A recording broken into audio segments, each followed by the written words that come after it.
Captain's log number 2, I'm thinking about how I can develop streams of income that push aside fears and resistance to doing the art and purpose I'm called to do.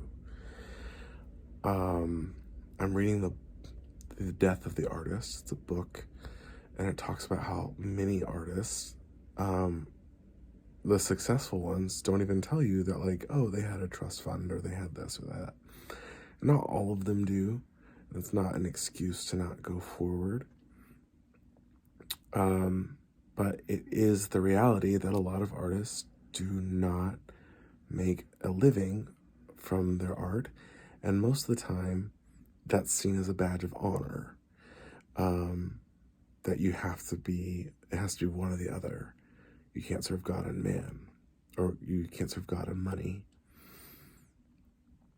And then I've been looking at YouTube videos and understanding that in the age of technology, attention is the new currency. Attention is the new oil.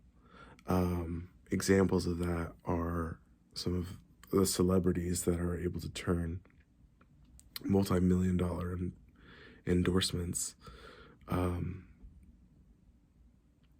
or even just people YouTubing and then they're getting money from it, talking about their makeup skills.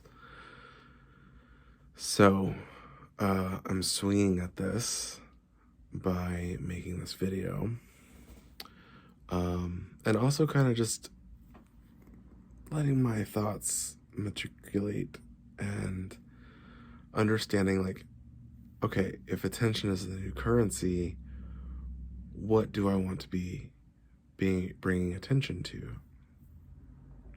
And what does God bring attention to? And I was like, well, maybe he brings attention to the widow and the orphan and the sick and the dying. And that's only partly true. He brings attention to the people that are healing, the people that are developing their faith and are putting action to it, like the centurion or the person with 5 talents or 10 talents versus the person with 1 that's burying it. And I've been burying even the need for attention. I've been trying to say, oh, that doesn't matter, or it's inappropriate, or it's burdensome to other people, when actually it could be a really big asset in generating income.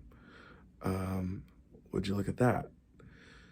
I want to be really invested in the performing arts. There's still parts of me that want to perform. There's still parts of me that want to develop and produce and direct and bring attention to meaningful works of art that are positioned correctly in the marketplace to get the attention they deserve. How? I don't know. When?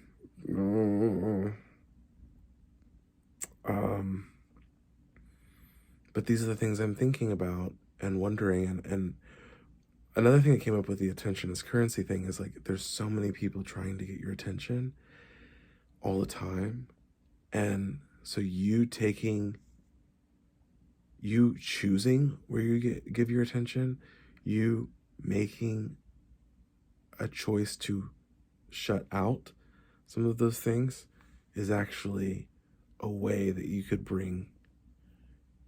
you're literally investing in your future when you turn off the screen, when you read a book, when you take a walk, even when you take a nap.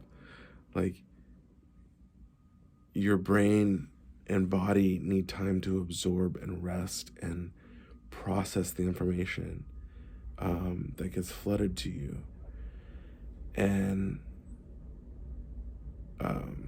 I really believe that mulling over time isn't treated valuably right now, because there's such a push to get things out and there's so many resources to receive information, and to choose what information that we receive.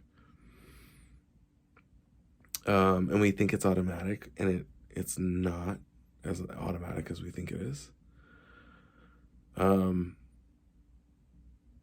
Yeah, so I'm like choosing just to pivot a little bit. I think we're gonna see information diets, right? Like with the production of food, it's exploded, and we're able to produce any kind of food anytime, anywhere.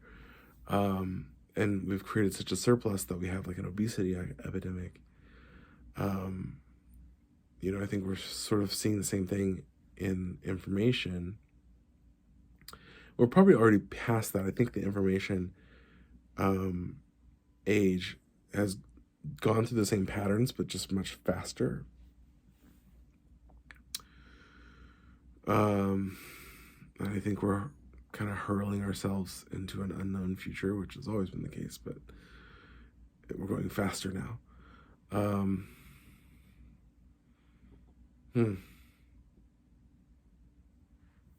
What's another thing I learned today? The ladder, the character, so you have the rung of character, which is like one side, and beliefs, the other side, and then skills, which is like the rungs upward. And what's great is that Hormozi guy gave me like an image and a metaphor, and that becomes a key. That just, it wasn't just 3 points, but it was actually like he fashioned the 3 points into an easily understandable image. And how Jesus is the same thing. He's the Word made flesh. That sometimes it's difficult to understand concepts. You can't always like jump from one concept to the other. I'm trying to think about like, how do I monetize myself and my life? And it's like, what if you're still just a baby and kind of understanding what you're about, and like you're not going to put a price tag on that. I don't think the best mother in the world would do that to her child. I think she would consider her child innumerably valuable, like completely unable to be metriced. And at the same time as that baby grows, it has to learn how to use leverage in order to walk and crawl and move and have agency and create its own meaning.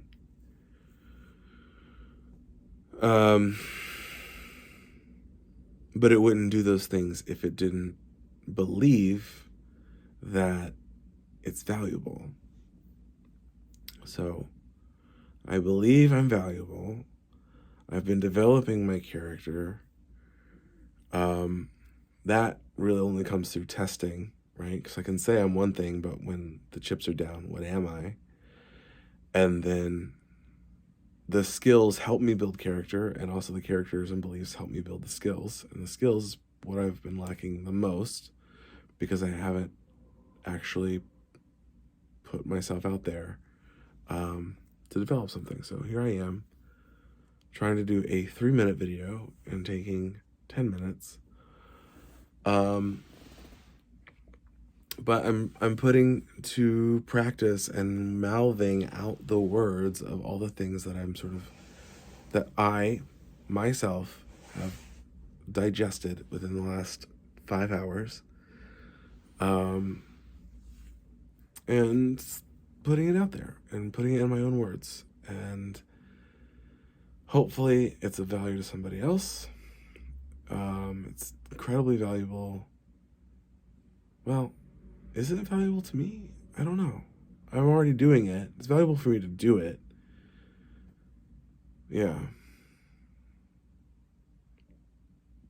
And we'll see. Maybe it won't be valuable till later on. Alright, that's enough.